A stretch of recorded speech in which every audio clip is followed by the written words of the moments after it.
Bermeoko Herri Babesak 2021eko balantzea argitaratu du joandako urtean burutu diren jarduera eta esku hartzeak laburbilduz. Hona hemen Herri Babesak emandako datuak. Suteak 32. Alarma faltsuko suteak 5. Instalazio eta linea elektrikoak 8. Zuhaitz arriskutsuak kentzea 19. Fatxada eta teien jauzi arriskutsuak 53. Gas, amoniako eta erregaien iesak 5, 1 eta 4. Urak hartutako guneak sukatu eta egokitu 12.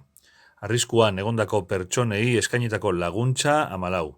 Istripua izandako ibilgailuei laguntza 7. Arriskuan egondako animaliei eskainitako laguntza 7. Erle edota listorren kontrola 15.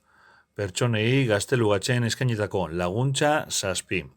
Haize eta itsas ekaitzen ondorioz sortutako arazoak 16, badazpadako neurriak 31 eta bestelako esku hartzeak 24.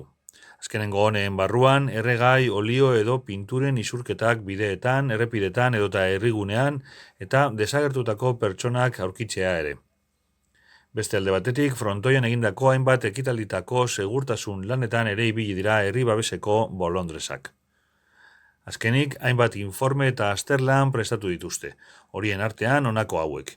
Ibaien egoera, herriko kutsatiak, 2, 6, 3, 1 errepideko kutsatiak, oinezkoen pasabideak, edukiontziak, biribilguneak, eraikinak, kaleak, zuhaitz guneak eta herrian zehar detektatutako arriskuak, sarbideak, eraikinak, egiturak eta bar.